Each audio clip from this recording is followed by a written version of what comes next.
Just over 50 years ago, oil was discovered here in Dubai.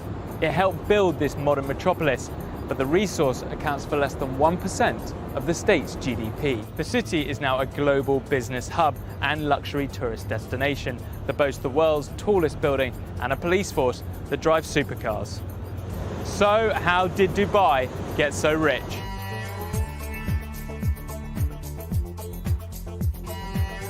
One of the main sources of Dubai's wealth is from its prosperous maritime activities. It was once a modest fishing town, which by the early 20th century had become an important trading port. Its location, close to both Iran and the entrance to the Persian Gulf, attracted merchants from all over the region.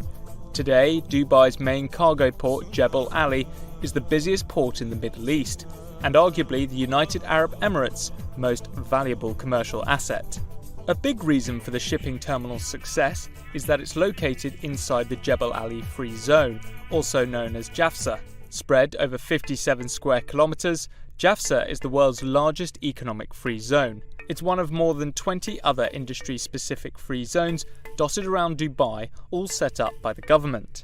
These zones attract businesses with tax breaks, custom duty benefits, and no foreign ownership restrictions, all within a developed infrastructure that is run by an independent authority, helping streamline bureaucracy.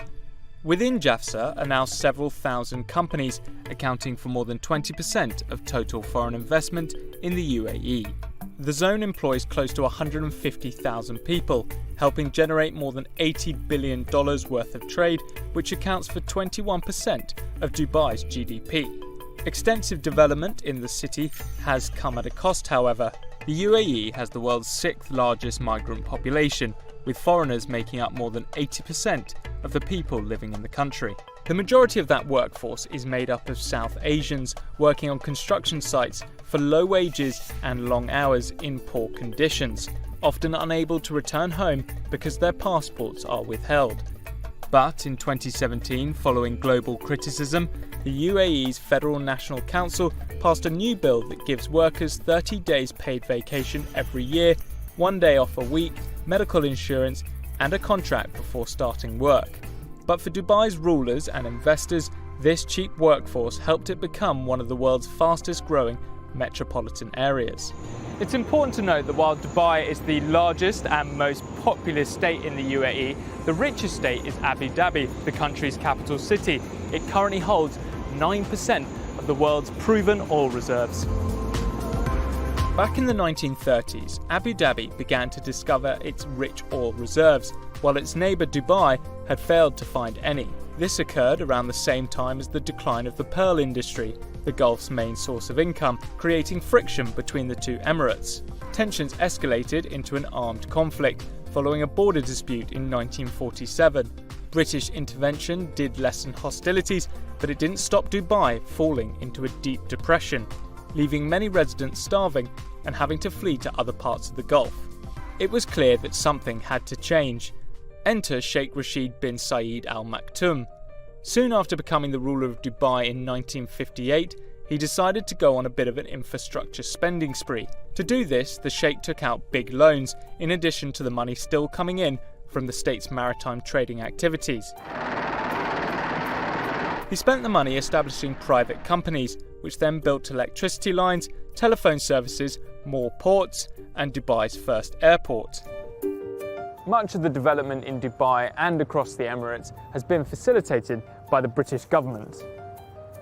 The two countries' relationship began back in the late 19th century when the UK agreed with the Sheikhs to establish the region as a British protectorate in return for diplomatic concessions. It's clear to see that the UK still maintains a strong business relationship with the Emirates, particularly Dubai. That is the London Gateway Port, a new deep-sea container terminal 25 miles east of the city. It's one of the UK's main links between London and 90 other cities around the world, and yet it's owned and operated by DP World, a company based in Dubai. It was 1966 when the UK and Dubai relationship became increasingly lucrative, following the Gulf state's discovery of its first oil field. When announcing the news, however, Sheikh Rashid said, "I have good news and bad news. We found oil, but not much." The city, though, wasn't dependent on selling oil in order to thrive. Instead, the oil was used to fund Sheikh Rashid's existing strategy of basing Dubai's economy around trade, tourism and finance. That decision now looks like a good one as the world increases its use of renewable energy and moves away from a reliance on oil. Dubai now has the world's busiest airport for international passenger traffic, confirming its position as a gateway to the east. But it's no longer just a stopover, it's also become a destination for millions of visitors. The state's vast infrastructure made this possible, but for many years it was largely unused. Now, with an ever more globalised planet, Sheikh Rashid's gamble of borrowing tens of billions of dollars looks to have paid off, having turned this once quiet backwater into one of the world's most powerful cities.